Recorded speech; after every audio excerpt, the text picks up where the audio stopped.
宇文俊在凉州的一批货出了事，不但货全没了，还得给人家双倍赔偿，估计这会儿麻烦大了。他们家不是有当官的吗？为啥还会有解决不了的麻烦？他们的根基在和县，说白了，家里能靠的就是一个于文海。于文海当初也是靠丈人才有今天的位置，如今回乡丁忧，位置被人顶了，据说他丈人也遇到了麻烦，出事的地方又是在凉州，强龙不压地头蛇，自然该是人家厉害了。听见没？靠山山倒，靠人人跑，打铁还得自身硬，自己有本事才是王道。你们几个小子都得听妹妹的，别想着靠别人走啥歪门邪道的路子，靠自己堂堂正正才是正理。这批货是于文俊负责的，现在赔偿要用宫中的钱，3房和4房都不愿意。哼，挣钱是你们2房挣，我们4房连钱味儿都闻不到。如今你亏了，却要我们几家一起赔。大侄儿，你可是当官的人，做事可不能这么没道理。大哥，当初这桩生意公爹就不同意，是二哥执意要做，如今出事，责任却要大家一起承担，是不是有点不大合适？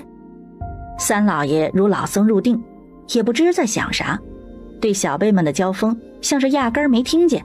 弟妹，你这啥意思啊？二爷在外头打拼为的是谁？还不都是为了咱们这个家？咱们这一大家子，要不是大哥在外头支应，二爷辛苦跑生意，不晓得三弟妹哪来的闲钱养妾室子女。这家是你们2房做主，祖产都捏在你们手上，这会说啥为我们，不亏心吗？四婶说的没错，总不能好处你们得了，咱们2房连说个话都不行吧？不乐意是吧？那干脆分家好了。分就分，可话说前头，分家祖产一块分，可别欺负咱们孤儿寡母太过分。老三，你的意思呢？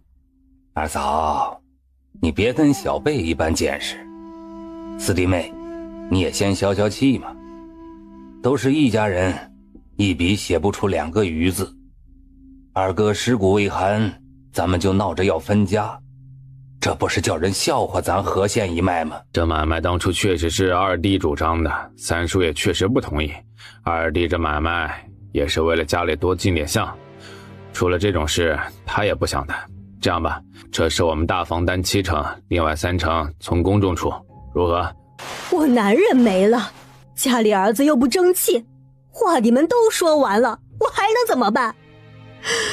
哎呀，也该是我命苦哦，靠着人家过日子，能给口饭吃，不把人逼死就不错了，还想那么多干啥？四婶，你先别哭，如今到处都有人盯着咱们和县一脉，奉县那头的人一心等看着咱们家笑话，这个关键时候，咱们一家人就该齐心协力共度难关才是，万不可闹出起内讧的笑话来。大侄儿，你说这话显得四婶不讲理了，可你扪心自问，我文彪是为啥死的？总不能这事儿就这样算了吧？以后4房的孩子跟大房一样，读书走仕途做生意都由我大房一力承担，四婶觉得怎样？啊，有大侄儿这句话我就放心了，也不是四婶不讲理，实在是我4房人丁单薄，难呐。你做甚要应承他这些事儿？他是个啥样人你不清楚？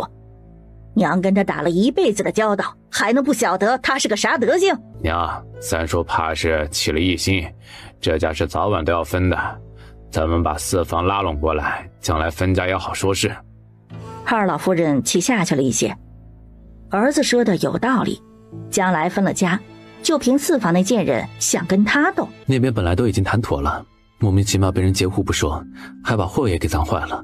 娘，大哥，我总觉得自从父亲过世之后，家里这些日子越来越不顺了，要不要找个人来看看？是该找个人来看看了。和县一脉开始走下坡路，七宝自然有所察觉，为了防止和县那头狗急跳墙，七宝张罗着几个哥哥布了个风水阵，保家宅平安，不为邪祟所侵。四郎啊，你跟着3郎他们学着认字读书，不认识的就问七宝，该背的就跟着背。爹，你这是想让我读书？读书有啥可高兴的？等你背书的时候就知道痛苦了。不管你将来考不考功名，这书你都得给我读。四郎比你小，又比你启蒙晚，要是他会的你还不会，看我怎么收拾你。爹，你以前说过你不逼我的。可那是从前呢。四郎才来家里不久，他不知道家里情况，你难道不知道吗？三郎，不努力会被人按在地上欺负的，你该懂这个道理了吧？于三郎心一紧，想到房梁上被人动手脚，还有祖坟里挖出的东西，捏着拳头，觉得自己不能再荒废了。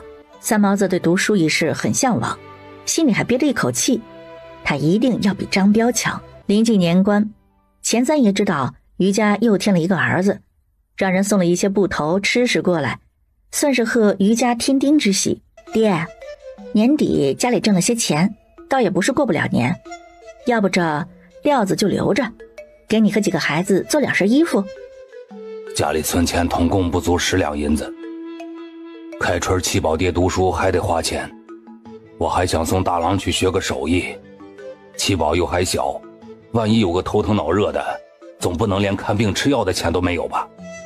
这家里不留点钱不行啊。爷爷，我生病了，二哥给我开药就是。那咋行啊？你二哥才刚开始学，把人治坏了咋办？爷爷，你要对二哥有信心，他真的学得蛮好的。前儿祖奶奶头疼不舒服，就是二哥给开的药。啥？他都给人开方了？祖奶奶不舍得花钱找大夫，就让二哥给随便抓点药吃吃。二哥就依着方子给他抓了药，有2样药咱们配不出，二哥就拿别的药代替。反正祖奶奶她说二哥的药很管用，她说下次生病还找二哥看诊。不行，这可不行啊！他连皮毛都没摸到，咋就能去给人看诊呢？要是出问题了，他一个小孩子哪能担得起这个责任？于老头起身去后院，找到正在刨着药材的于二郎，耳提面命不准他再给人看病。雪莲最后还是决定给孩子们1人做1身衣服。当三毛子穿上新衣服，激动的眼泪花打转。是给我的？四哥，你都问几遍了？从娘亲才不聊开始就说是你的，你咋还问呢？可我从来都没有穿过新衣服。他的衣服一直都是捡张彪和张英的，就是他们俩的衣服那也是破的不行才给他，好点的都被张彪大姨他们收走了，轮到他永远是转了一圈回来已经不成样子的烂衣服。三毛子摸着身上的新衣服，越哭越大声，突然跪下，砰砰的给于雪莲磕头。哎呦，四郎，你这是干啥呀？哎呀，快起来！娘，我长大了一定好好孝顺你和爹，还有爷爷，我一定不叫人家看不起咱老于家。哎呀，好啦，快起来啊！娘相信你，你一直都是个好孩子。四哥，我们是一家人，你不要老这样啊。一家人，带这一大家子赶着过年上街要饭呢。咋？你带俩娃要饭，怕遇到同行？黄土埋半截脖子的人，还上赶着去要饭，也不怕死大街上，叫人晦气啊？可不是，大过年的多晦气呢！小兔崽子，活该你爹娘要卖了你，跟绝户家还真是一家人。王奶奶，你上街把孩子看好点，别回头让人给拐了。嘿，死丫头片子，你丢了我孙儿也不会丢。七宝见他不听，看了眼他小孙子狗儿，也懒得再说话了。七宝，没事跟人废话干啥？不嫌累啊？七宝，来，沈婆背你。不用了，沈婆，我自己能走路。哎呀，我家娟儿要是能有个七宝这样的孩子，该多好呀！哎呀，这事儿啊急不得。我和七宝爹成亲，不也是几年没动静？大娘你是知道的，王婆子话里话外的都说我不能生，没少在外头说我闲话。这后头不也生了七宝吗？嗨，这可见呐，这子女和父母的缘分未到呢，到了呀，自然就有了。对，我爹娘没生孩子，就是在等我。去买东西，买好了去老槐树那头馆子吃饭。陈二嫂一家也跟着一道，一行人大人带着小孩，等买完东西到老槐树下集合。一大家子刚坐好，七宝就看到村长家的小儿子慌里慌张的，似乎在寻人。二小子，你寻谁呢？于叔，王大娘家的狗子不见了，你们见着没？切，活该，都让他看好孩子，还骂人多管闲事。这下好了，孩子真丢了。说啥呢？他人不好，可孩子丢了是大事儿。于老头也见不得人丢孩子，扭头问七宝：丢哪儿了？往南，快出街口了，一个穿红花袄子的老太太带着的。二小子，走，我跟你一道寻人去。于大郎也赶忙起身跟了上去。哎呦，我的狗子啊，你跑哪儿去了？你回来呀，奶这就给你买包子去。哎呀，狗子他奶呀，你快别哭了，村里人都帮着在找呢，这集市就这么大，肯定能找着的。大妹子，你可得帮我啊，我2个儿子都没了，就留下这么2个孙儿了，可不能再出事儿了。地上有些冷，王婆子哭得直打嗝。云大娘便和另外2个妇人搀扶着她去了老槐树下的馆子。王大娘，你赶紧喝口热的，你别担心呐，咱人多，狗子很快就能找到的。王婆子抹了把鼻涕，冻得手脚发麻，喝了口热汤才算是缓和过来。一抬头就看见隔壁桌的赵连洲正在给七宝喂饭。这心都是咋长的呀？亲侄儿丢了，不说出去帮忙找找，还有空哄着赔钱货吃饭。老娘当初就是心太软，生下来就该扔尿桶溺死得了，生得如今看得眼睛疼。王大娘，你这话就不对了。人一听说狗子不见了，老于叔和大郎就去寻人，赵兄弟和水莲妹子也带着几个娃，总不能为了找狗子自家娃都不管了吧？是呀，王婶儿，于叔那脾气你又不是不知道，他都替你去寻狗子了，可见人家做的也是够意思了。王婆子被人一说，别别扭扭的，又不肯低头跟人认错，捂着脸啜泣不止。大半个时辰后，于老头和村长才带着狗子回来。要命玩意儿，你跟你那死鬼老娘一样，不把老婆子气死，你是不甘心是不是？奶，你别打了，我以后不敢了。这小子也真是个心大的，咱们找到他的时候还啃着油饼，说要跟人吃席去。你都不认得人家，咋就要跟人去吃席呢？他说跟我老一个村的，还说我有个姑婆过大寿，我娘没空，让他来带我吃席去。沈伯，我娘回娘家好久了，这都过年了，她咋还不回来呀？那贼婆娘拿了你爹的卖命钱，都不要你俩了，还惦记他干啥？以后再惦记你娘，就找你娘去，老娘才懒得伺候。娘，狗子娘为啥不要他和他哥啦？肯定是他们兄弟俩不爱干净，他娘才不要他们的。他说这话时看了眼三毛子，我有好好细说，你看指甲都干干净净的。别说，你咋知道狗子被人带去南面街口了？我也是猜的，今儿人多，肯定有人拐孩子。南街那头出去最方便，又靠近码头，一上船可就寻不着人了。拐子肯定会走这条路的。得亏于老哥想得仔细，王大姐，这次你可得感谢人于大哥，要不然狗子还真不一定能找回来。王婆子将头扭到了一边去，抱着狗子讪讪的不说话。于老头也没有指望他感激，他跟这老婆子可没交情，纯属不想孩子被拐。他爹呀，你说这老于家的七宝是不是能看出啥不一样的东西？你咋突然想着说这事儿了？你还记得石场那事儿不？那会是老于大哥劝我们别去的，说他在城里打听到的消息，那石场不安全。老于大哥见多识广，又是大户人家出身，咱是信得过他没去10场。可伏虎村那边去了不少人，出事儿的只有张大胆一个，你晓得是为啥不？哎呀，不是说三毛子请的护身符起了神效吗？哎呦，他爹，你想想呀，三毛子一个小娃子还不受家里待见，他上哪儿请符去？我觉着吧，这符10有8九是七宝给的。不能吧，七宝才多大？满打满算他也才3岁多的小娃娃，他能懂个啥？说啥呢？不是有那什么仙子转世，生下来就有神功，你瞅他家七宝多水灵呀。你人爹娘本就生得好呀。那你说满村里的娃谁家像七宝这么聪慧的？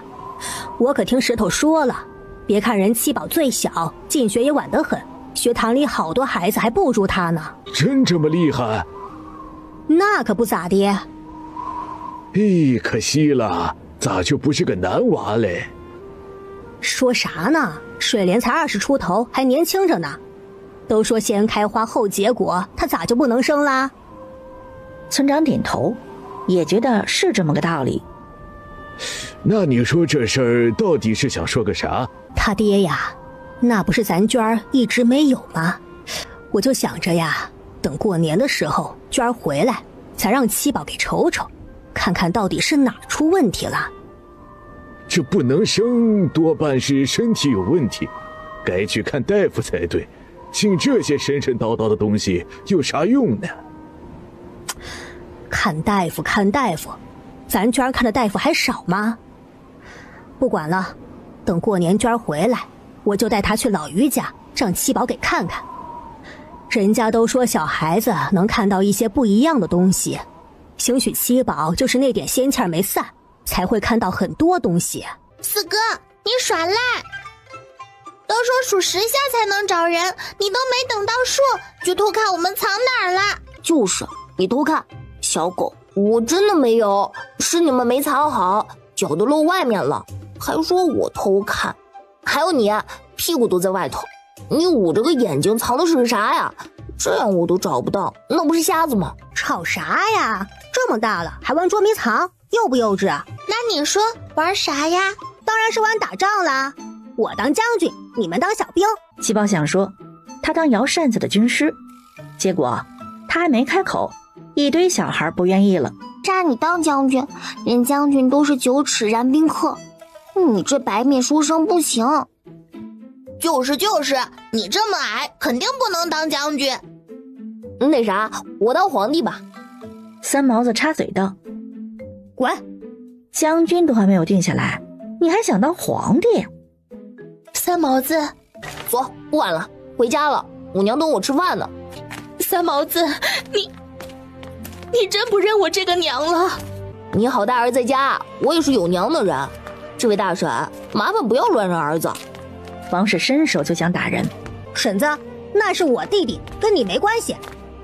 王氏的手一顿，望着三毛子渐渐远去的背影，慢慢地蹲在地上哭泣。他方才看那孩子似乎是胖了些，脸上都有肉了，个子也高了些，身上穿得干干净净，棉袄也是新做的，跟于家兄妹玩得很开心，半点没有生疏感。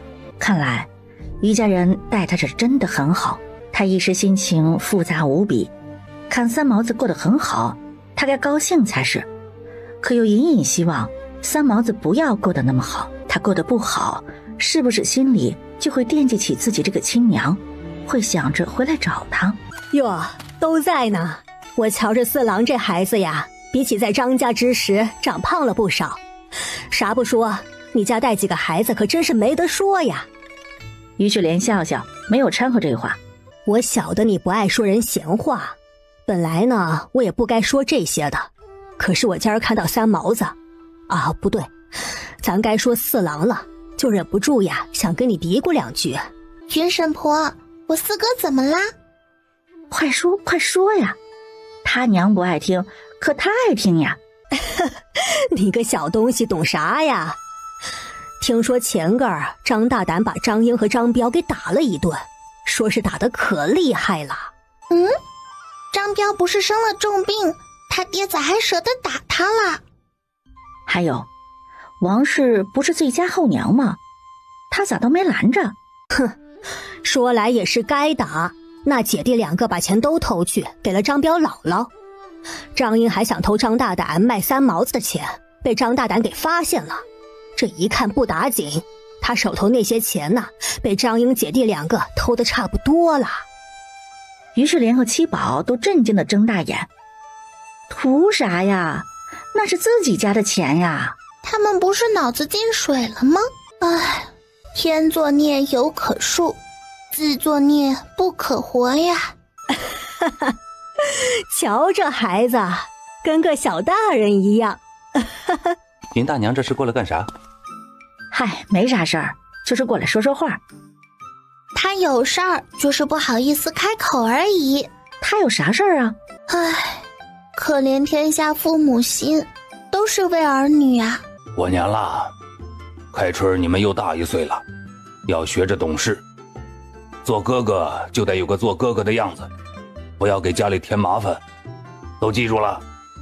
记住了。于老头便从怀里摸出个小红封，给每个孩子1人1个。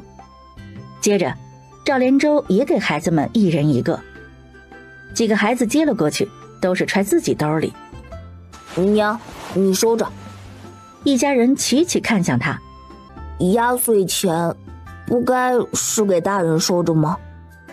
四哥，你收着吧，咱们不讲究那些。你妹妹说的对，收着吧，给你们就是你们的。三毛子还是执意的要将压岁钱给于水莲。他来于家已经够麻烦人的了，哪还能再拿长辈的钱呢？兄弟，你这是想坏咱家规矩。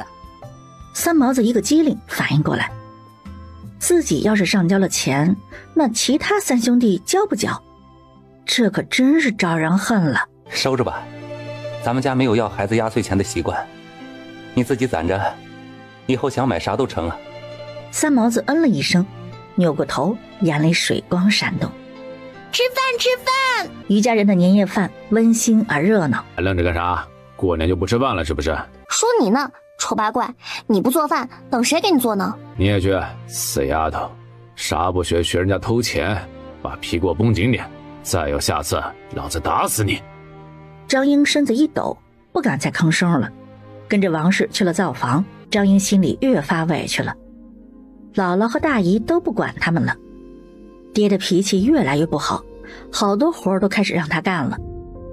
冬日河水那么冷，他爹还逼着他去洗衣服，本来这些活都是三毛子干了，怎么现在全成他的活了？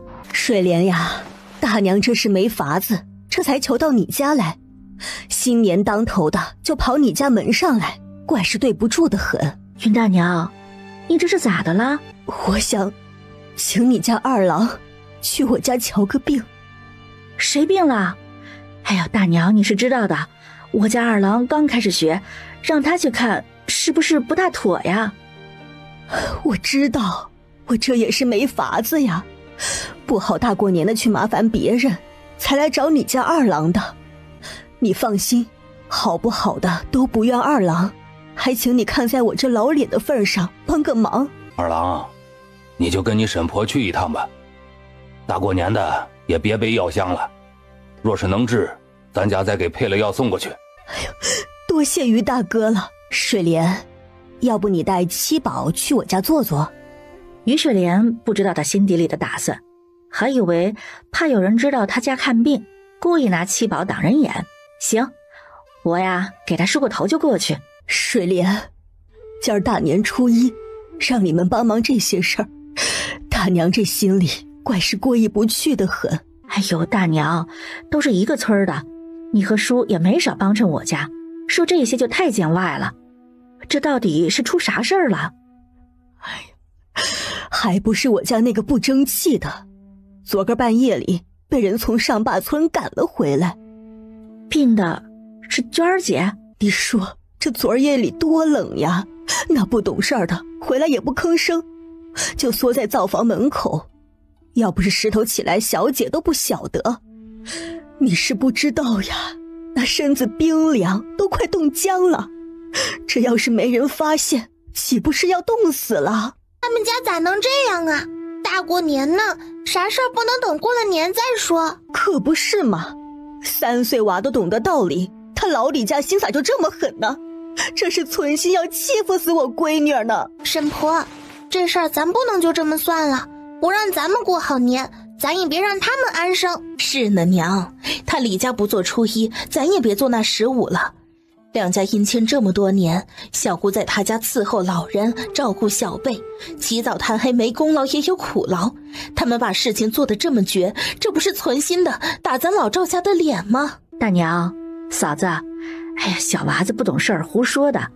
这事儿啊，还是得跟叔商量一下，可不能贸然行事啊。云大娘点头，气归气，做事儿还是得有个章程，仔细着来。水莲，你娟儿姐从前跟你要好，你能不能带着七宝去看看她？走，咱去看看你娟儿姑姑。沈婆，娟儿姑姑身体劳累过度，内里损耗太重，这几日又寒气入体，才会病重。便是开了药，也得好生调养。这段时间不能摸凉水，也不能干重活，吃食方面也得好好将养才成。你最近都干啥了？要过年了，家里大人孩子的衣服被褥全都让我洗，河水冰冷，我足足洗了好几天。回到家还得到处擦洗，婆婆还不让烧热水，那几日又碰巧身子不妥。娟儿姑姑，他们是不是还不给你饭吃？婆婆说我就是个不下蛋的鸡，吃了也是白吃，反倒浪费粮食，一天只让我吃1顿，还不给吃饱。昨天我在家做饭，突然眼前一黑，栽倒在地，他们怕我死在家里晦气，才把我赶回娘家的。这天杀的老钱婆，她也是有闺女的人，咋能忍心这样作践别人家闺女呀？娘，这事儿咱不能就这么算了。李家那老婆子这是存心想逼死咱家姑娘，欺负人也没有这么个搓摸法啊！这要是传出去，以后咱老赵家岂不是谁都可以踩一脚了？你去跟你爹说一声，还催你几个老辈子过来商量一下。这事儿呀，他李家休想善了。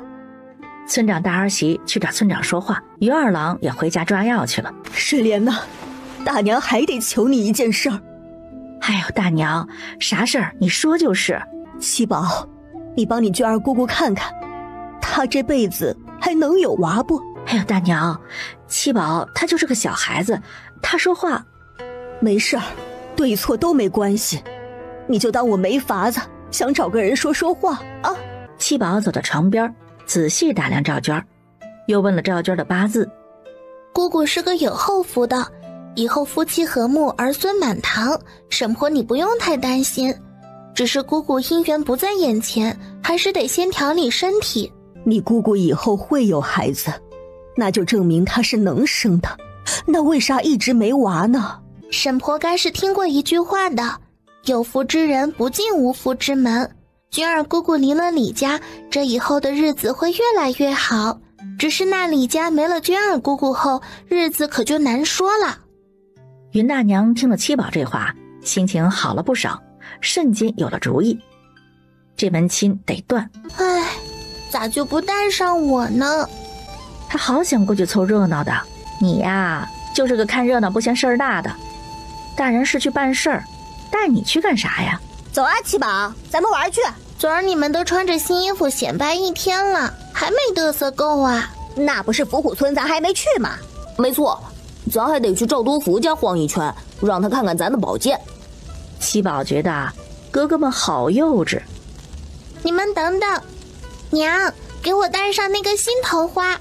兄妹三人穿着新衣服，带着各自的宝剑，雄赳赳气昂昂的满村溜达。赵多福，看本将军宝剑。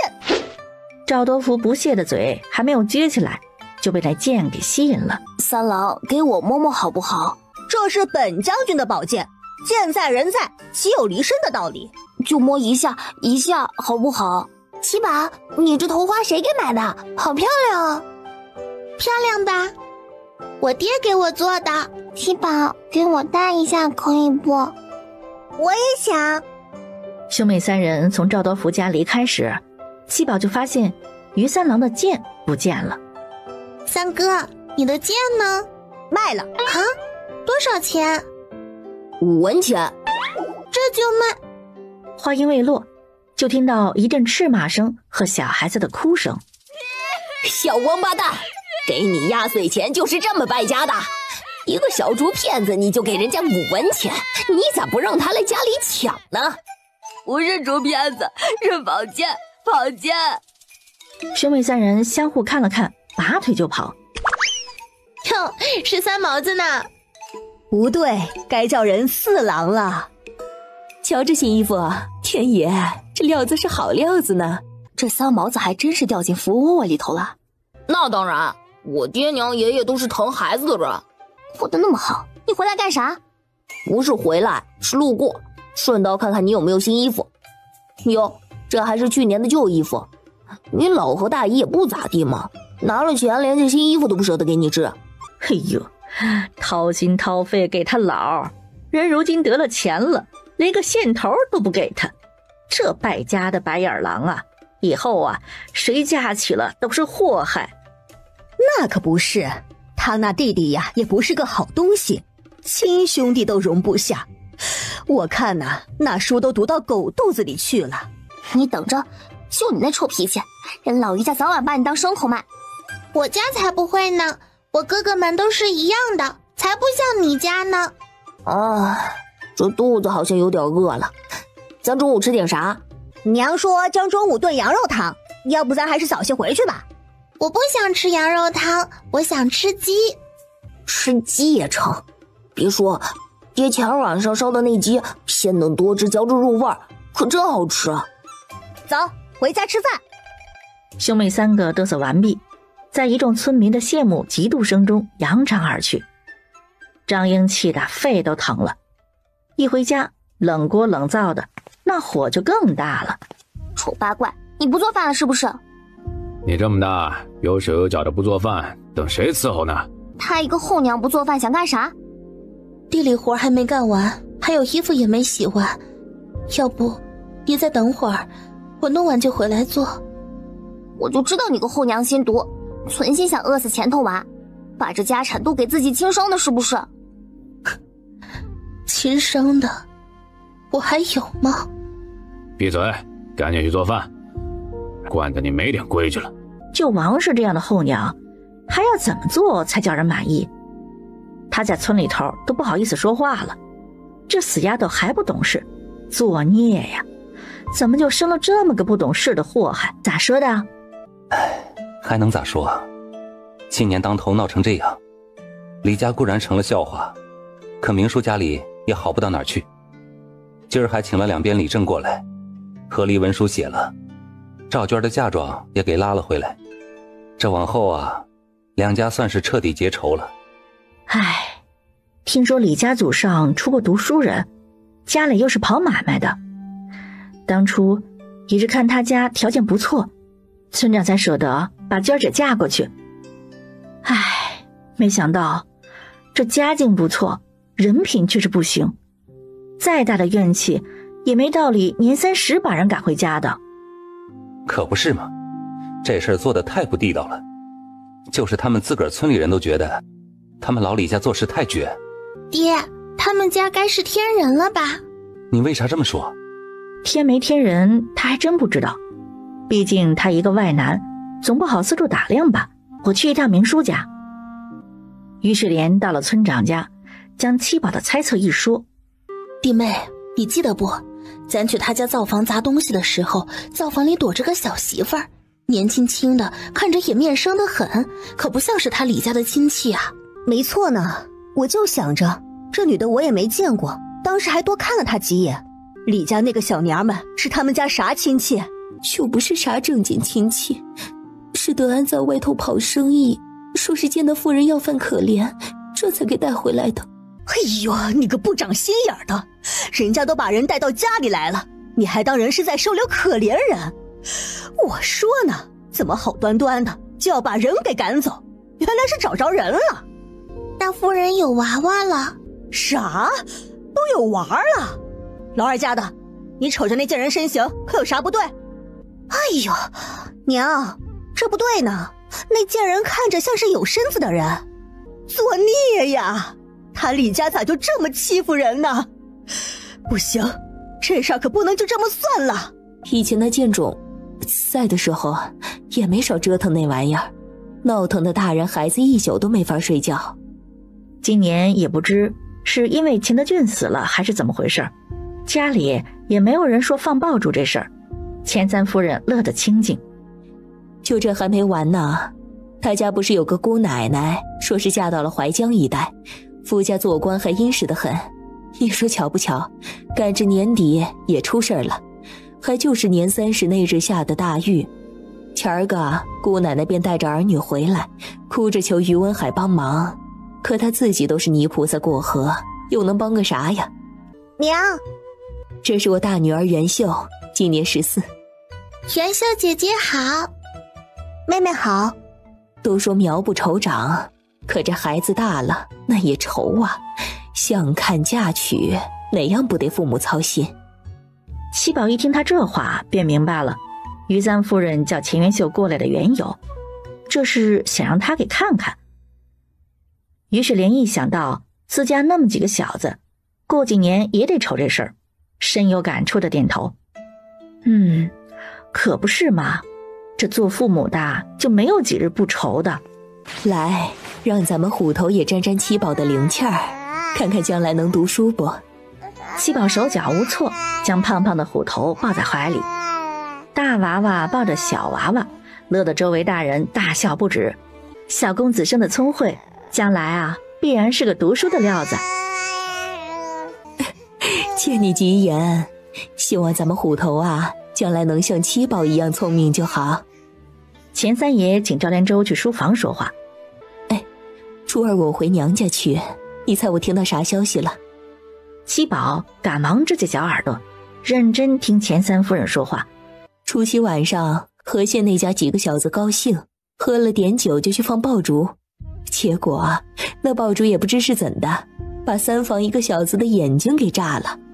听说2只眼睛都给炸坏了，这人看样子是完蛋喽。哎呀，我就说这城里人玩的爆竹不是啥好事儿，看看这不就出事儿了？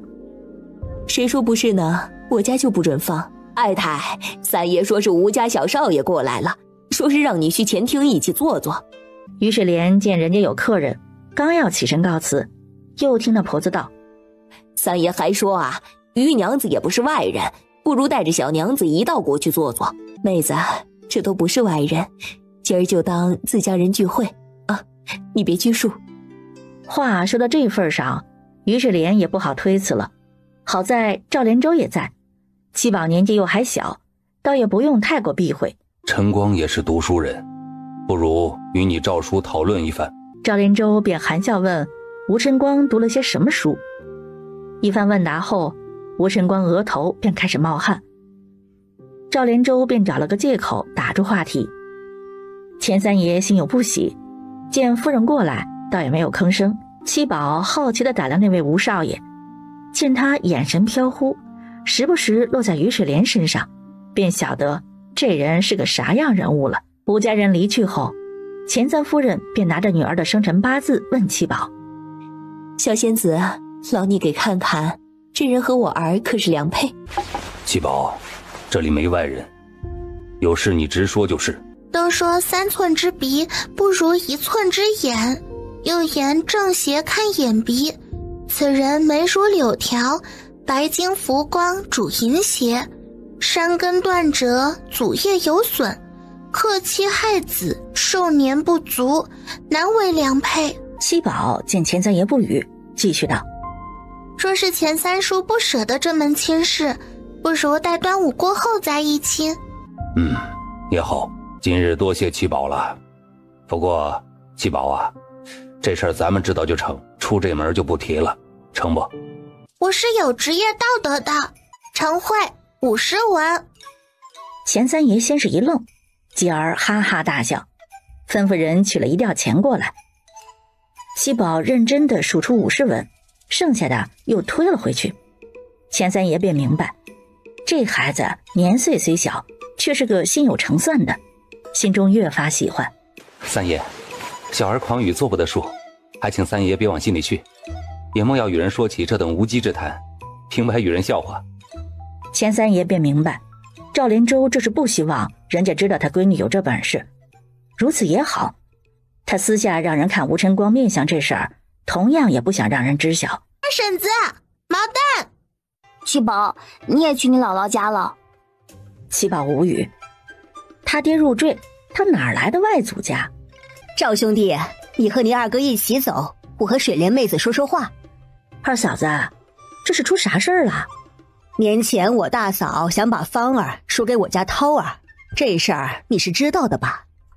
于水莲听着点了点头。当时得亏七宝说我家涛儿的缘分在后头，叫我不要着急。我那会儿呢没一口应下，我大嫂还有些不高兴。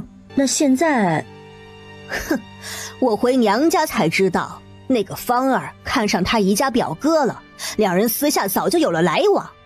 昨儿个两家相看，我们去的不凑巧，撞了个正着。你说他要是看不上我家涛儿，我也不会上赶着去求，是不是？明明是他先提的，这会叫我没脸的也是他，你说这叫啥事儿呀？这，哎呀，唉，都说姻缘这事儿啊，强求不得，过了这茬啊，说不得涛儿后头还有好姻缘呢。要不还是七宝说的对呢，我家涛儿呀就得往后说才行。以后呀，我可都听七宝的话，他说我家涛儿啥时候定，就啥时候定。晚上，赵连舟又说起了县里另一桩奇事。之前咱们在县城看到的那个张老爷，你们还记得不？那不就是赵思妮儿男人的本家吗？没错，就是他。除夕夜突然死了，死得还很蹊跷，趴在他家狗槽边上，整个肚子都是鼓的。张家人觉得他是被人害，请了仵作过来，说他是被撑死的。一家人面面相觑，这死状也太奇怪了吧？他吃狗食把自己给撑死了？赵连舟点头，要不是县里人都晓得这事儿，他都会以为这是人编出来的故事。他啥好吃的没吃过，为啥会去吃狗食？怕是中邪了吧？张老爷不可能中邪，他替人做事，家中必然设有禁制。当初他访嫣红过去收拾张老爷，还是在外头借了媒介才做成这事儿的。若是凭空想设计张老爷，怕是没那么容易。可张老爷这样绝不是自己梦游之类，那就只有一个可能，张老爷与之相关的某个阵法破了，他遭到了反噬，迷失了心智，才会做出这种事儿来。唉，可见呐，这人呐还是不能做坏事儿。于水莲也同家里人说起了何县于家的事儿。哎呀，该，这就是他瘦马一只的报应，害了我嫡系一脉那么多人，不亲眼看到他们落报应，我这辈子死不瞑目。哎，爹，这大过年的，别说啥死不死的话啊！三叔，咱们家自打父亲过世后，家里这麻烦是越来越多了，如此下去可不是个事儿啊。这家里是有些事多了，可惜那位天师一走多年，无处可寻，也不晓得他是否有传人。三叔，大哥，我觉得奉县于家那边有问题。二哥说的没错，可上次赵氏回去也没看出什么问题来，武叔对咱们戒心太重，不好去打探啊。三弟，赵氏毕竟是个妇人，眼界有限，我这里认识一个大师，虽不如早年大师，但也能看出些端倪来，不如让他扮作下仆，跟着你去奉县那头走一走。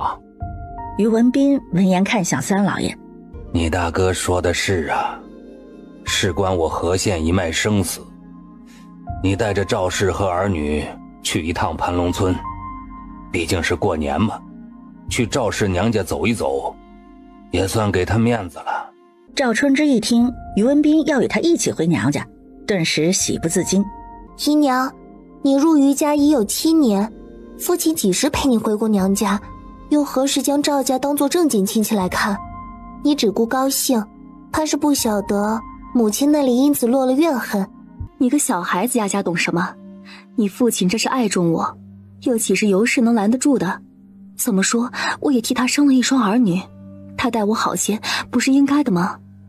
赵明熙捏着拳头，眼里恨意一闪而逝。就是这么蠢，这个女人蠢得一如既往而不自知，才会被尤氏轻而易举的拿捏，让自己过得那么苦。三哥，你干啥呢？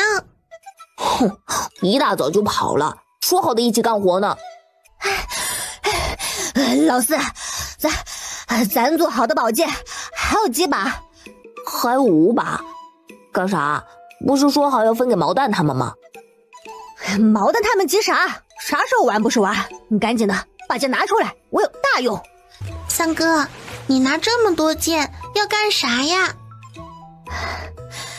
赵家那个有钱的姑奶奶回来了，上次那个人傻钱多的俞明浩，你还记得不？怎么了？嘿嘿，七宝，这么好的生意不做，等啥呢？七宝顿时来劲儿了。三哥，你不能全拿去。为啥？物以稀为贵啊，你全都拿去就不值钱了。赵德福，你的给我。不给。哼，穿的那么好，连把剑都买不起，还抢人家的，真是没品。哼，笑话，小爷会没钱？这个还有这个，我全买了。算了，娘说过的，小孩的钱自己是不能做主的，别回头他们家大人过来找麻烦。哼，你们想想人家的孩子做不了主，小爷的钱却是可以自己做主的，拿来。几个孩子又是一阵商量，七宝一直拦着不让卖，三毛子也叫着不让卖，他答应了要送给好兄弟的。是你好兄弟，又不是我的，我为啥要留给他？兄弟两个意见不一致，一时气氛有些紧张。我说了卖我就卖我，谁也不许争。他说着还掏出了银子来。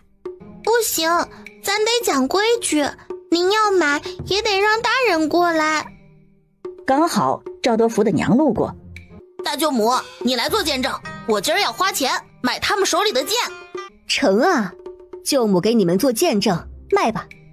七宝几个孩子齐齐看向他，不明白这大人怎么也跟着胡闹。啊，不是要做买卖让我见证吗？看着我干啥呢？买吧。孩子们开始交易，以1把剑100文的价格成交。为啥他的那么贵，我的这么便宜？你那是至尊宝剑，他那把是上古传承的无上至尊宝剑，当然不一样了。这是七宝给的《仙侠传》里头讲的，三毛子不懂，为啥名字长点儿带个上古2字就金贵了，但不耽误他现在拿来忽悠人。不行，我也要上古神剑。那没法子，天地至宝就只独一份，没了。你给老娘回去！再要宝剑，老娘给你2个烧火棍。他心里嘀咕，这傻子的钱也太好骗了，一个破竹骗子就给人100文。七宝几个得了钱就不打算跟赵德福他们玩了，毕竟赵德福霸道，俞明浩又是城里来的孩子，村里孩子都不喜欢跟这一家子玩。七宝，明熙姐姐，我还想着过来找你玩呢，没想到你先过来了。走，去我老家玩去。不去了，我要回家吃饭了。就去我老家吃呗，我老做了好多好吃的。不去，我妹妹要回家。七宝啥时候成你妹妹了？去年就成七宝哥哥了，以后他叫于四郎，再也不是从前的三毛子了。俞明熙怔怔片刻，直到于文斌叫他才回过神来。爹，他就是我跟你说过的七宝。你该叫我一声三叔才是。你和我家是亲戚吗？是啊。才不是呢，是亲戚咱为啥没见过？七宝，你别信，有些大人专会骗小孩。你胡说什么？就你这穷鬼，我爹犯得着来骗你？既是亲戚，不如去我家做客。于文斌一滞，他敢去于老头家？这小娘子好生可爱。于文斌身后的灰衣仆人上前，伸手便要去摸七宝的头，被七宝给躲开了。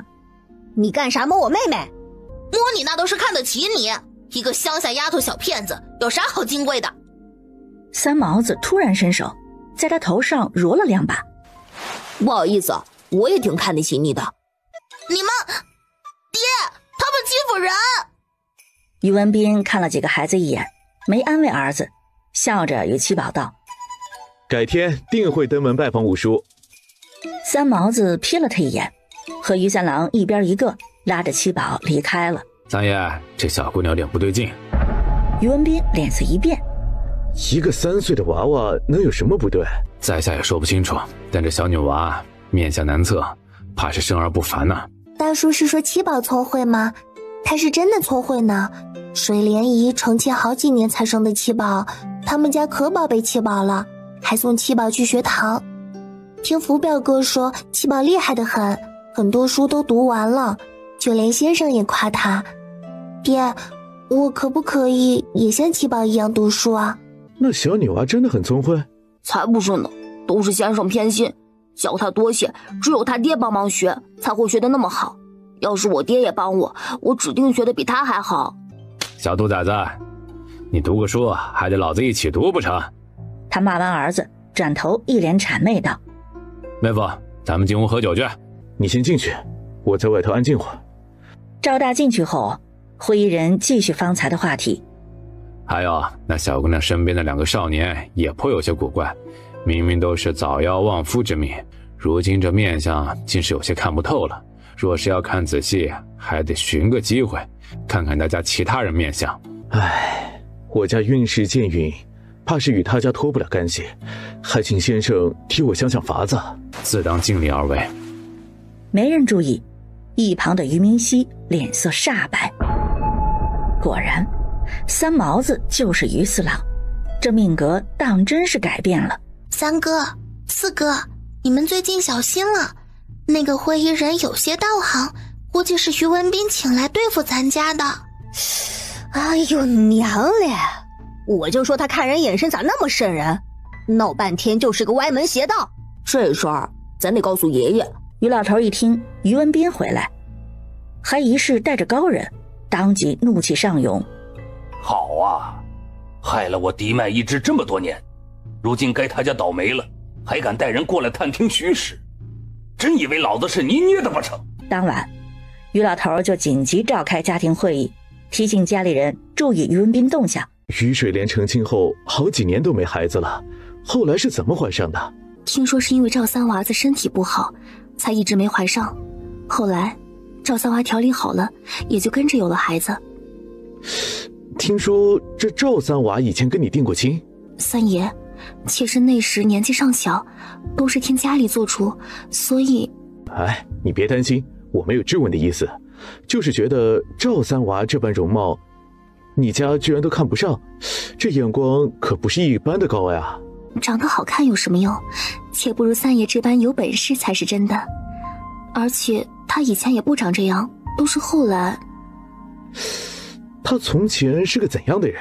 他从前瘦瘦小小的，虽说不是很黑，但也绝对不白。后来满身长疮化脓，要死不活的，村里人都说他活不了。被于老太爷带去外边后，也不晓得找了啥样的神医医治，不但治好了一身脓疮，还整个人都像换了一张面皮，与从前截然不同了。什么样的神医可以叫人脱胎换骨，和从前大不一样？次日，他便问带来的会议人果正，如此神乎其神的技艺，怕非但是神医，还得有道家玄门秘术，又或是巫术之类才能做得到了。看来这一家子都有些古怪了。三爷何必如此猜度？便是有天大谜团，贫道与你一看便知。那便请道长与我一道，去与我那五叔拜个年。于文斌他收起心思，露出一个自以为得体的笑容，做好心理准备，刚准备去敲老于家的大门，突然一盆水从院里泼了出来，将他浇了个透心凉。于水莲，你家啥意思？哪有这样待客的？哎，出啥事儿了？于世莲看了眼外头呈落汤鸡一样的于文斌，又扭头看了眼拎着木盆光着脚丫子目瞪口呆的三毛子，气得操起一旁的扫把就去揍人。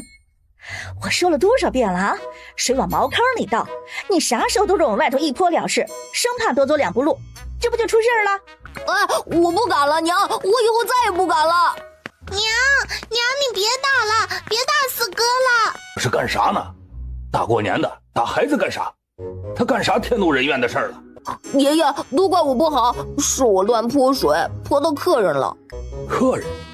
哪来的客人？客人就是他们呀。呀，叔叔，你都湿透了，你冷不？不冷才怪呢，这才刚过完年，春还没化冻，冷水泼身上，冻得于文斌牙齿打颤。这水怎么感觉特别冷，冷得刺骨。果正也觉得冷得厉害，他是修行之人，对冷热感官不是那么强烈，不晓得为何这会儿就是觉得那寒气直入骨。哼，就他们算哪门子的客人？滚吧，回去告诉你爹，我嫡脉一直好得很，反倒是那坏事做绝的瘦马一脉，该是到报应的时候了。放心，于中业那魂球下葬的时候，我都去送了最后一程，轮到你爹，我也会去给他上炷香的。吴叔，你太过分了，不管长辈之间有什么恩怨，过了这么多年，你也该交气了。都姓着一个于字，闹成这样，你不怕地下的祖宗不安宁吗？要是你家人都死绝了，我也能这么轻描淡写。啥时候你家死光了，你再来跟我说这话吧。现在你给我滚，老子不欢迎你。吴叔，做人不要太绝。嘿嘿，同样的话，麻烦你也给你爹讲一声，别以为于中业那老王八死了，我就不知道你老子啥想法。于文斌气得扭头就走，小风呼呼地吹着，湿漉漉的衣服裹在身上，走一步都极其难受，身上越发冷得厉害了。天爷呀，这是咋的了？掉河里了？赶紧跟大嫂一起烧水去。林婆子瞥了眼脸色已经发白的于文斌，心里暗骂：活该，好好的钱不给自己这个岳母，要去讨好那些村里人，真是钱多了烧得慌。哼，真以为那些贱皮子泥腿子那么容易讨好？也不知是因为受凉的缘故还是怎么回事，晚上于文斌便开始发热，甚至说起了胡话。嫡脉又如何？早晚我要将你们气运掠夺干净，让你们成为彻彻底底的绝户。赵春之听着他那些话，心惊胆战，他回头警告于明熙：这事儿不能往外说，明白吗？娘，我知道的。借运之事是真的，那他是不是也可以？于文斌病得厉害，到天亮也没清醒，赵春之不敢耽搁，赶忙让人套车回和县于家。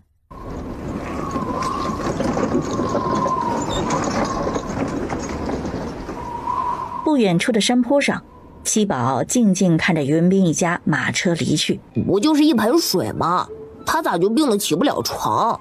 城里人真是娇气。切，就你那穿了5天都不洗的臭袜子，他就算不生病，估计也要被臭死。浇过菜的水又被三毛子拿来洗袜子，完事儿后，七宝还给里头加了点东西。于文斌不生病才怪呢。三叔，我觉得三弟这病有些蹊跷，怕是着了什么道。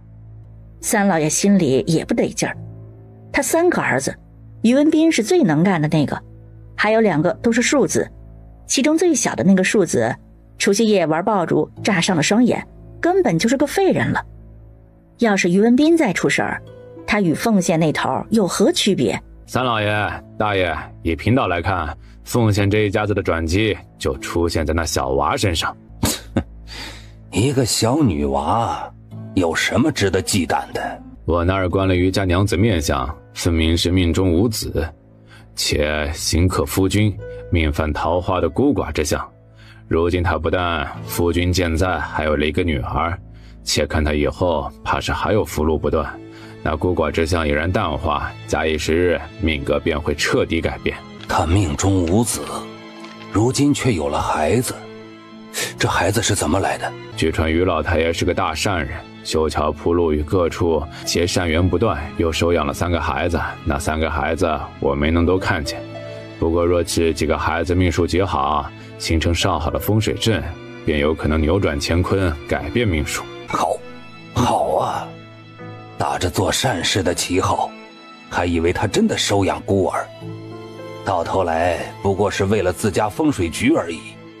沽名钓誉之辈，还处处落了好名声，可真是打得一手好算盘呢。果正没应和这话，他隐隐觉得有哪里不对。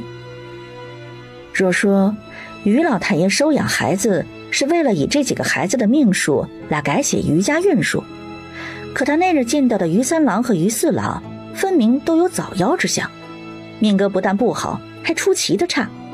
如此命数如何能扭转败局？三叔，如今再说之前之事无用，不如好好想想如何破局才是正经。三叔，大哥，依着大师所言，这所有的关键都在于那个小女娃身上。一个不该存在的人，若是让他重新消失，是不是一切将回到原点？没错，不该存在的人必然是妖邪祸患之物，早些清除掉，与我们河县一脉，又或是他凤县一支，都是好事。贫道不才，愿效犬马之劳，将来捉准的小娃还请交给贫道，将那妖邪炼化。只是捉拿之时多加注意，万不可伤他性命。大师这么一说，那小娃必不能有损伤了，倒是要从长计议了。七宝啊，你不能算自己命数吗？不能，算人不算己，天地万物自有守恒，天道让人卜算他人吉凶，已经是亏欠天机，又怎么可能再容人推己身之命呢？于老头不懂这些大道理，他只知道一个事儿，七宝能算所有人，唯独不能算自己，所以七宝才是最危险的。15才开学，这几天你俩啥事也别管，好生跟着你妹妹，别让她出岔子。于三郎和三毛子领命，心知那日于文斌上门没安好心，暗暗生出了几分危机感，因而对于明熙上门认错，兄弟俩很是没好气。咋的？你爹没害到我们家，又让你过来继续？我爹回去就病了，病得好厉害，母亲很生气，罚我姨娘跪佛堂，还把我给撵了出来，不准我回去了。那你爹他好些没？好多了，能起来慢慢走动了，就是身子虚得厉害。于三郎和三毛子心里齐齐骂道：该！母亲不让我回家，姥姥也不喜欢我，大舅母还说我吃白饭。那啥，我们家孩子已经够多了，你再可怜，我们家也不能收留你了。不是，我不是要住你们家，我也没朋友，我是想和你们一起玩。玩可以，不过我们家没有多的吃食啥的，你可别想着借机赖上。你们县里每年都有灯会吗？灯会很热闹吗？你们凤县的灯会热闹不热闹我不晓得，可我们河县的灯会真的很好玩。他跟几个乡下土包子说起了灯会盛景，听了七宝几个一愣一愣的。可惜了，今年我姨娘被罚，我去不了了。哎呀，这样的大场面，我啥时候才有幸见上？你长大些肯定就可以了。他说话时靠三毛子很近。喂，你别挨我太近啊！虽然你和七宝是朋友，可你爹你爷爷都坏得很，这是宿仇，是原则。可他们是大人啊，我也管不了他们。七宝觉得有点奇怪，于明熙明明也是个小孩，为什么做事好像跟别的小孩子不太一样？还有，于明熙为啥总喜欢靠近四哥，似乎特别喜欢亲近四哥。七宝觉得是不是自己有些想多了？往年七宝太小，咱们不好去，今年他大了，倒是可以去逛逛了。哎，灯会人多眼杂，要是出事咋办？于三郎和三毛子随即表示他们会看好妹妹的。于老头一想，这开春之后赵连洲要带着七宝去书院，老大老二要跟他下地，就是老三老四也得跟着忙活，可没时间再玩了，不如就趁着15让他们松快一天吧。哇，今儿好多人呢！今儿个人多，你可得注意了啊，搂着你爹的脖子别撒手。我晓得。他心里也有些没底，明知自己身上有灾祸，偏偏还无力化解，也是麻烦得很。赶紧下去吃饭，钱三爷给咱送了一桌席面。哎呀，这是不是麻烦人家太多了呀？放心吧，人不会做赔本买卖。他心中明白，钱三爷这人情不会白送，估计后头还会找七宝帮忙的。唉，他这个当爹的竟是接了闺女的光。知道今天这灯会为啥这么热闹吗？哎呦，哪年不热闹？不过今年确实很热闹，是去年年景好了，大家都丰收了，今儿有钱了？不是这么回事，今年啊，是因为燕王世子去年添了一对龙凤胎，才借着花灯节大肆热闹。哎呦，龙凤胎，那可真是好兆头啊！正是，燕王极为慎重，虽处在这偏远属地，可咱王爷是军功起家，跟朝廷那几位王爷可大不一样啊。几个孩子匆匆的吃了饭，便吵着要出去看热闹。不牵着手啊，注意着些，别走丢了。爹，猜灯谜！赵连舟便抱着七宝，凑到几个有灯谜的灯塔下头。赵连舟虽未考中功名，读过的书却是不少的，这等大众娱乐的灯谜自然难不倒他。不到1刻钟，七宝和于雪莲的手里便各拎了一盏漂亮的花灯。爹，你再猜，还有我呢。爹，我也想要。赵连舟这方面对孩子从不吝啬，反正又不用他花钱，不过是动动脑子，让全家人开心的事儿，何乐而不为？半个时辰后，一家人人手一盏灯笼，就连于老头也没有落下，引得周围人纷纷侧目。瞧瞧人家也是当爹的，你也是当爹的，连个小灯笼都猜不出，可真是。嘿嘿，你也不瞧瞧，人家一看那就是读书人。爹，快，咱快回去，不能再往前走了。啊，怎么了？出事了！大郎、二郎，看好弟弟，咱们往回撤。哎呀，要不咱喊一声，让他们别再往前头挤了，免得出事了，再往回跑来不及。这会儿再喊来不及了，一喊人群就会骚动，整个灯市就会出乱子。他喘着气问七宝：“七宝，前头发生啥事儿啊？”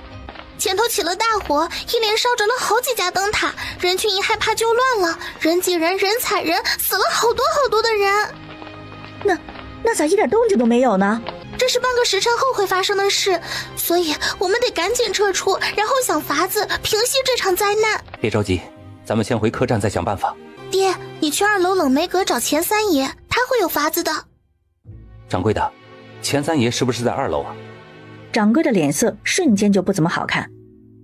钱三爷今晚上在这里宴请客人，请的还是位地位非凡的客人，这事儿别说外人，就是钱家大房二房都不晓得，眼前这年轻人是怎么知道的？钱三爷想必与你提及过我，今儿的房间也是他替我安排的，这会儿找他是有急事，这事对他也有好处。你要是不放心，只管上去，小声与钱三爷说一声，就说盘龙村赵连舟寻他有事。掌柜的亲自上楼，去2楼包房里小声与钱三爷耳语了几句。钱三爷一听赵连舟找他，眉头微微一皱：“诸位，钱某失陪片刻。”赵连舟见钱三爷下楼，急步上前将七宝的预测说了一遍。真会发生这样的事儿？三爷，咱也不是外人了，我家小娃那点事儿你也是知道的，他太爷向来行善积德，遇到这种事儿，我情愿是他看错，也不想真出事。这事你不要声张，我来处理。赵连舟见他如此，心知钱三爷估计要拿这次火灾做手脚了。水莲，你看着孩子们些，我下去瞅瞅。他也隐觉得暗处有人盯着他们家，得把人找出来。七宝盘腿坐在床上，总觉得今儿晚上这事儿有点不对。他命中该有的劫难，难不成就是这场火灾？一个丫头片子，这一家子还跟个宝贝疙瘩一样，就没见过谁家丫头这么金贵的，害咱们费了老大劲儿才把这个小丫头偷出来，可真是麻烦。随着一阵颠簸，七宝愕然发现他已经不在客栈的大床上了，他这是被人绑架了？你少说2句吧，都嘀咕一路了，我耳朵都快起茧子了。马上到地方了。过了大半个时辰，骡子车终于进了一个村子。没人瞧见吧？一边去，离老娘远点儿！一身的汗臭味，活该你没婆娘。嘿嘿，好妹子，你晓得我没婆娘，又是干这买卖的，咋就不能给我也捎带一个呢？就凭你，老娘手上的货不少，那也要你出得起那钱才行。哼，浑身摸不出半个银角子的老光棍儿，竟会做些美梦想好事儿。沈二娘，你咋说话的？要不是我叔，你上哪儿去寻这么好的地儿？要不是他家靠山里近，我会选他家歇脚。赶紧做饭去，饿死老娘了。老牛，去把车上那几个小兔崽子都给抱下来。我怎么就睡得那么死呢？你说说啊，连孩子被人抱走了我都不知道啊。这不怪你，是有人下了迷药，这是早有预谋。赵连舟忍不住怀疑，昨夜那场大火是不是有人故布疑阵，就是为了调虎离山，引开他和于老头。赵兄放心，这事儿我必然会给你一个交代。昨夜里客栈混进了宵小之辈，丢了好几个孩子，可不只是老于家七宝丢了，还有2家外地过来做生意的商贾的孩子和一个本地地主家的娃儿也丢了。出了这种事，钱三爷这个老板难辞其咎。这会儿掌柜的和伙计都被带去县衙里问话了。钱三爷，这事儿我觉得还是出在客栈里，住进客栈的人掌柜都要查看户籍录影，寻常拐子定是不敢进钱家这样正经客栈的。人已经送衙门去了，若真有人与人勾结，我必不饶他。一家人惦记的七宝此刻正蹲在茅草屋边上跟车夫牛二说话。你幼年父母双亡，少年时不被族人待见，不得已远走他乡，先后在杂货铺子、码头做事，甚至流落到青楼给人端洗脚水。牛二脸色发白，手抖得厉害。你不是个坏人，曾经遇到一个小寡妇，也想跟她好生过日子，将她唯一的儿子视作亲生骨肉，没成想这寡妇却背地里算计你，和人一起害你，让你遭受2年的牢狱之灾。后来被一个大哥带了出来，这才死心塌地跟他们干了这等生意。牛二一屁股坐在地上，冰冷的寒意让他心底更加惶恐。你肯定在想，时隔8年的事我是怎么知道的？不怕告诉你，我不但知道你的前尘往事，还能知晓你的未来。小仙子，我以后会咋样？能娶上媳妇不？有儿子不？你怎么会有媳妇和儿子呢？你就快死了呀！你胡说，我好好的，怎么会死？因为你们是在钱三爷的客栈里抓了人，碰巧他接待的一位大人物也在店里，在上元节出了这种事儿，简直就是在打钱三爷和县令的脸。你们说他们可能放过吗？你们自以为天衣无缝，却不晓得重刑之下，那替你们做事的人真能闭紧嘴巴不吭声？你别吓我，他们不可能。哼，你想说你大哥会保你是吧？快别开玩笑啦！这事儿一旦闹出，你大哥和沈二娘远走高飞，你和你叔就是妥妥的替罪羊，想逃都逃不掉的。不会的。唉，我可真是替你悲哀呀！估计到现在你都还不知道，当初害你的人是谁。不就是张寡妇吗？当然不是啦！你仔细想想，张寡妇有什么理由来害你？你对他的儿子视若亲生，他是个疼儿子的人，还能找到谁比你对他儿子更好吗？那你告诉我，不是张寡妇，那是谁要害我？你想想，当初你进牢房那事儿，除了张寡妇，还有谁跟你交往密切？牛二的眼睛突然瞪大，不敢置信地摇头。不可能！你要不信，大可去试一试沈二娘。要怎么试？你就问他，当年那事儿，他给了张寡妇多少钱？这样能行？七宝像看笨蛋一样的看着他。当年张寡妇给了你一顿酒菜，你就不能也陪着沈二娘喝一顿酒？几杯酒下肚，话也说到那份上了，还有啥不能说的？七宝知道牛二已经信了8分。那啥，你先给我烧点热水，有个孩子不行了，他要是没了，你的命数也会跟着改写。你如今可不能再沾人命了，自己心里掂量一下吧。牛二倒是把话听了进去，转头就让老头烧了热水，还给几个孩子做了点地瓜粥。他们会不会真把咱扔到山上喂狼去？放心吧，咱们不会有事的，你别哭了，若是惹了那女人生气，回头真可能被扔山里。小娃一听这话也不敢再哭了。兄弟，跟着姐干绝对不会亏待你。这趟买卖下来，你晓得咱能挣多少钱吧？天气冷，二姐喝点酒暖和暖和。这挣多少钱不都是大哥和二姐的，能给我和我叔分口汤喝，我这心里就知足了。你小子可真是白长了一身膘子肉呀，没长半点脑子。牛二见他眼神迷离，看来是有些醉了。二姐，当年我替大哥坐牢，你给了张寡妇多少钱？那个小寡妇被大哥恐吓，我照大哥的话来，就把他儿子给卖了，压根儿都没给他钱，这事儿他就答应了。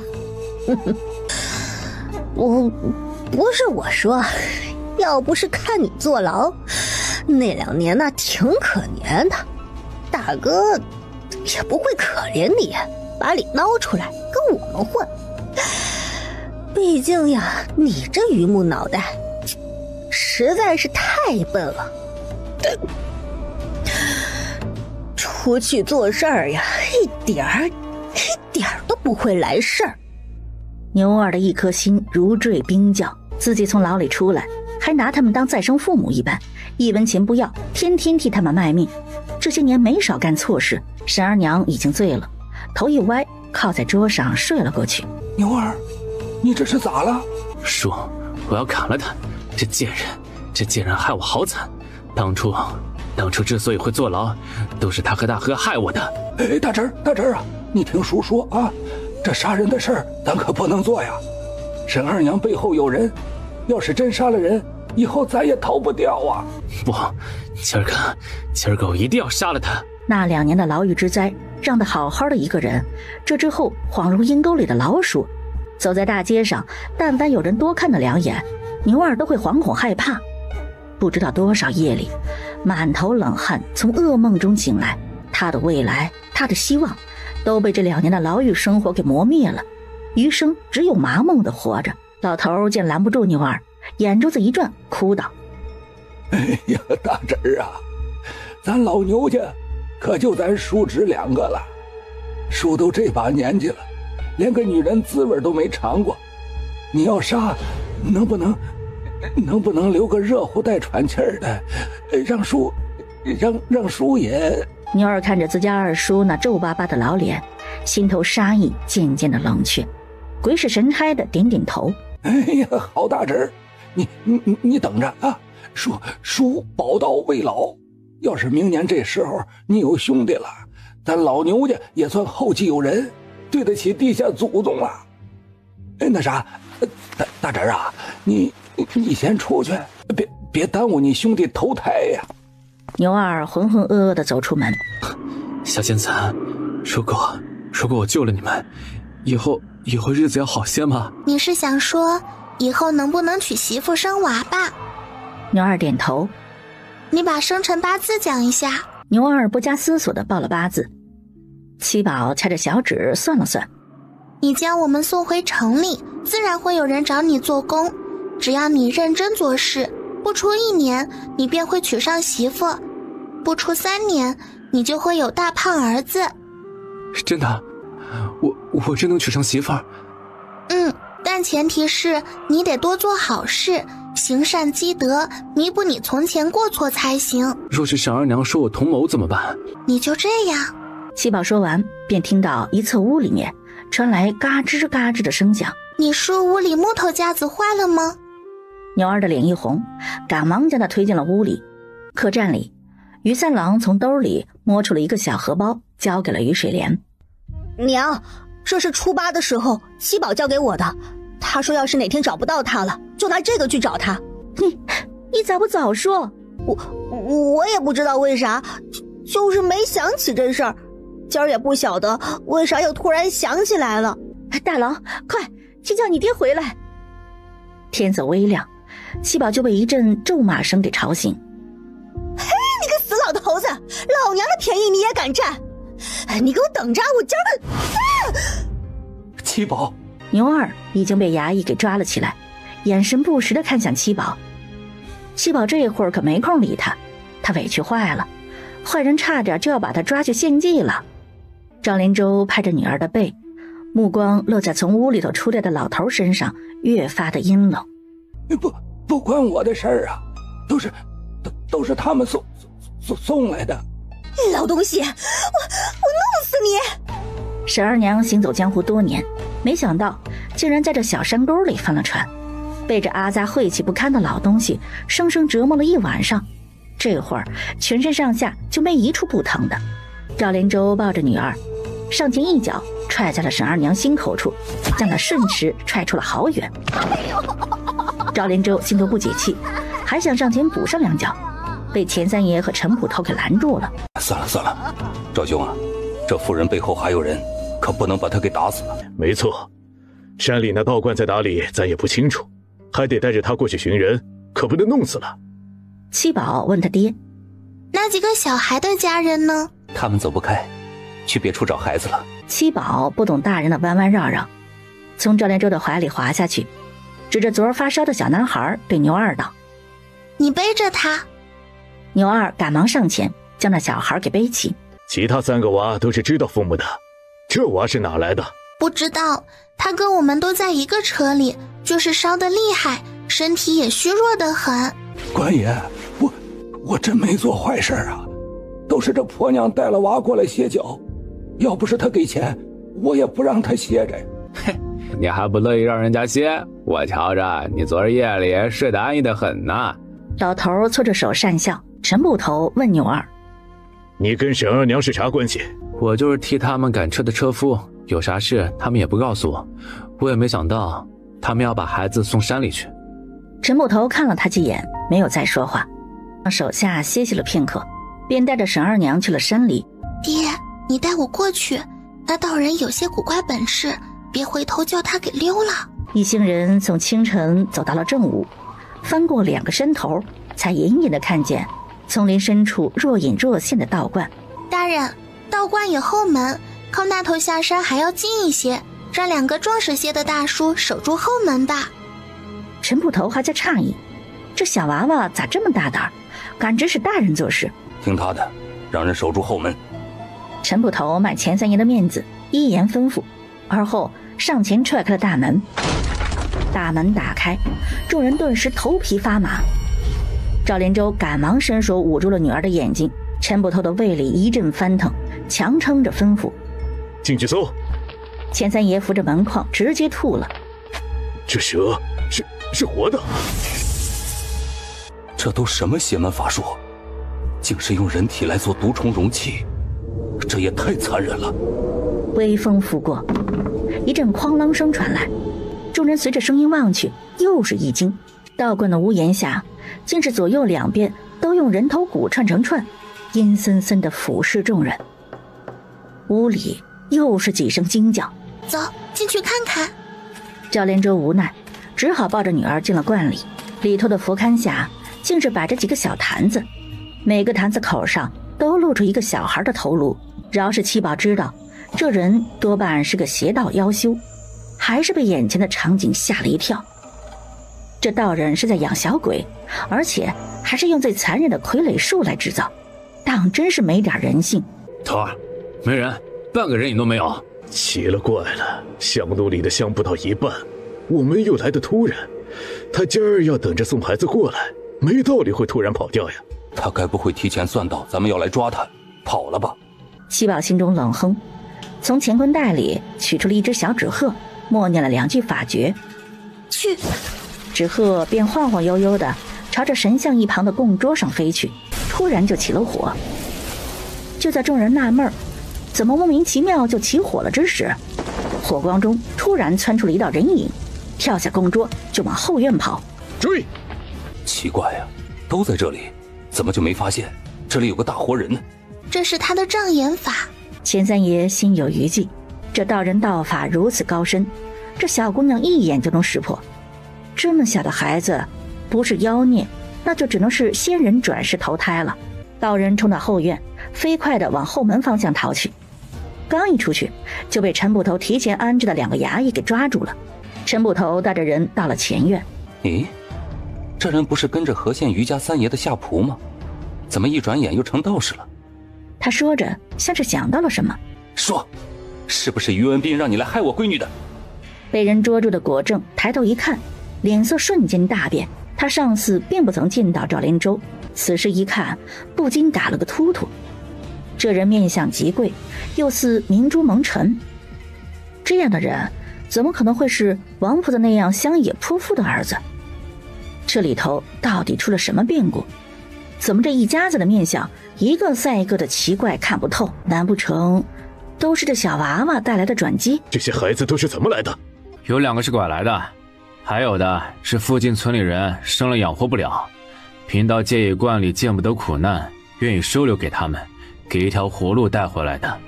陈捕头指着香炉下的尸体。那这些人呢？他们有的是城里的乞丐，有的是无主黑户流民。我说山里道观修容，管吃管住还有工钱，他们就跟着来了。陈捕头心下了然，难怪他害死了这么多人，城里无人察觉。陈捕头想想果正做的孽，决定将这个道观给砸了。七宝指点赵连洲，让人将几个婴孩的尸体取出，和院里的几具尸体头骨堆放在一起。他替亡魂默念了一段往生咒，才让人将这些尸骨全然烧毁。七宝，一直等候在衙门门口的于水莲见到闺女，顿时泪如雨下。另外3家大人也赶紧接过自家孩子，哭着看了孩子有没有损伤后，上前扯着沈二娘的头发，又骂又打。唯有那漂亮的小男孩孤零零地站在原处，没人管。小男娃怯生生地靠近于水莲，伸手去拉七宝的小手，这玩意儿咋没有家人来接呀？陈捕头与吴县令也很为难。抓了沈二娘回来之后，便匆匆地让人去抓了牛二所说的大哥。一番审讯之后才知道，这伙人以拐卖为生，这些年不晓得做了多少恶，害了多少人。至于这小男娃，他们也不知转了几道手，因为这小娃实在是漂亮，原本打算要卖去南风馆的，可后来孩子生了病，一直高热不断。沈二娘担心孩子死了不好卖，打算一起带去道观。如今问起，他们也说不清这孩子的来历了。这小孩估计是被烧坏了脑子，啥也不记得，就连自己几岁叫什么名字都不记得了。于娘子，这孩子对你们家很是亲近，如今又寻不到大人，要不先放你们家寄养，等他父母寻来再。唯有那漂亮的小男孩孤零零地站在原处，没人管。小男娃怯生生地靠近于水莲，伸手去拉七宝的小手，这玩意儿咋没有家人来接呀？陈捕头与吴县令也很为难。抓了沈二娘回来之后，便匆匆地让人去抓了牛二所说的大哥。一番审讯之后才知道，这伙人以拐卖为生，这些年不晓得做了多少恶，害了多少人。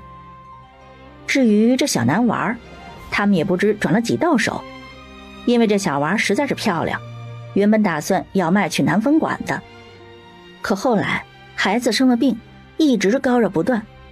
沈二娘担心孩子死了不好卖，打算一起带去道观。如今问起，他们也说不清这孩子的来历了。这小孩估计是被烧坏了脑子，啥也不记得，就连自己几岁叫什么名字都不记得了。于娘子，这孩子对你们家很是亲近，如今又寻不到大人，要不先放你们家寄养，等他父母寻来再。